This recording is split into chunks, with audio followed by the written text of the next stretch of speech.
Good morning, everybody. I'm Jocelyn, and today we're going to be talking about Spanish bayonets and the prickly pear. So we're going to go with kind of a cactus-like day today. So right here in front of me, I have some Spanish bayonets, and as you can see, they kind of cover this whole area. Now, Spanish bayonets can grow up to 15 feet or so, but most of the time what happens is they kind of grow up tall like this guy over here, but then they end up falling over and they end up just kind of growing in a clump like this. So let's talk about where it gets its name. Spanish bayonets are in the yucca family of plants, and they are sometimes called also the aloe yucca or the dagger yucca. And let me tell you, the reason it gets its name, the dagger yucca, is because of these leaves right here. If you get up close on them, you'll notice that they end in a very sharp, needle-like tip.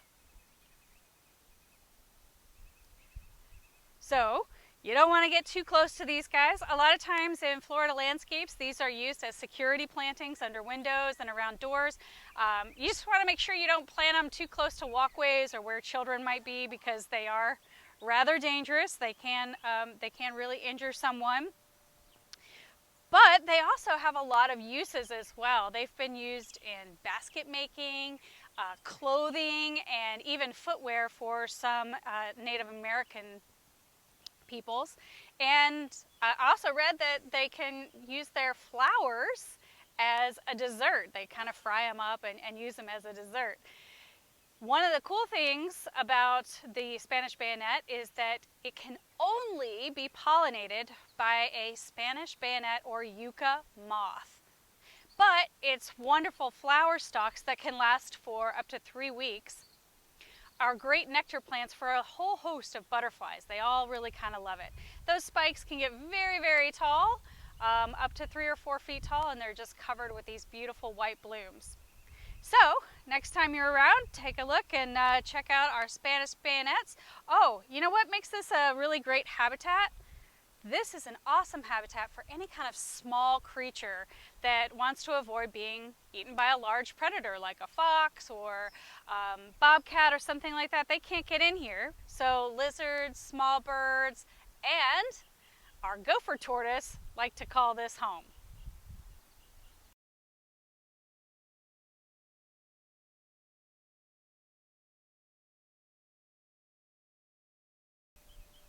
And right next to our Spanish bayonets, we also have our prickly pear cactus. If you look at this, one of the characteristics of the prickly pear are these wide, oblong pads that they have here. That's actually the stem of the plant.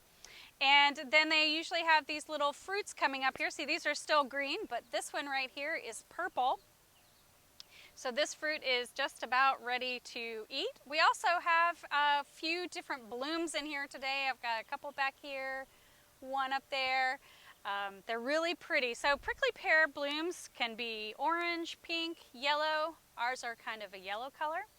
Prickly pears are also known as Indian figs. Now, the ones that grow out west in Texas and Arizona and New Mexico, places like this, do get very large like this one. They can get to be 15 to 18 feet tall. So we have one of those here. This is a very large variety, but there is a variety that grows in Florida as well. It tends to be smaller. It gets to only be about 1.5 feet or so in height.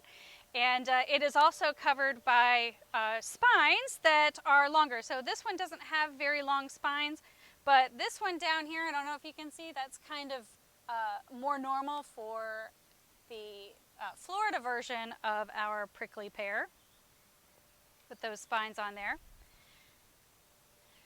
So the prickly pear itself, the pads can be eaten. Sometimes they taste a lot like green beans, is what I've read. And then the fruit itself is actually very delicious. They make a lot of jam and things like that out of it. However, important note here, the fruit itself is covered with these tiny little spines called glochids. And the glochids can end up underneath your skin kind of like fiberglass, and it's very irritating. So it's important when you handle the fruit to handle it with gloves. And to make sure that you get all those glochids off before you actually try to eat the fruit. Funny story, I had an intern here, And she came out one day and she saw all these beautiful fruits on this prickly pear, and she wanted to make jam. And she grabbed all the fruits and came running inside to show me, and she said, "Look, I have all these wonderful fruit. I can't wait to make jam." And she's standing there with them in her bare hands. And I was like, "Oh dear, you need to put those down. We need to go wash your hands right away." It was a few minutes later that she did actually start feeling them itching and all that kind of stuff. Took about 3 days for her to get rid of all those spines. So funny cautionary tale there. Don't touch the prickly pear with your bare hands. Again, it's growing here. It's nice and big. It is covered with spines. It's right around the Spanish bayonet. This is a perfect place for small mammals to hide out and take shelter here. So thinking, mice and things like that. Also lizards. Our gopher tortoise burrow is just over there, and he's actually got another hole up in here somewhere. He can come out right here as well inside there, and it's a great place for them to hide. So this is an important part of our Florida habitat.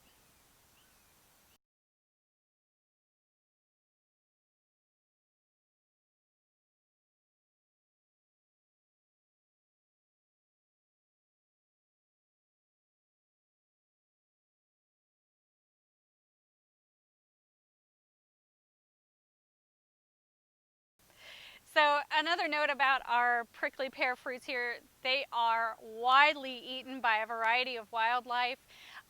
You'll find raccoons eating them, our gopher tortoise, as well as fox, squirrels, rabbits, wild turkeys, doves, woodpeckers. All kinds of animals enjoy this very juicy fruit. I think even some of our wild deer will eat the fruit as well as the pads. So this is an important food source as well as a habitat shelter source as well. Thanks for joining us today, and we hope to see you again next time. Thanks.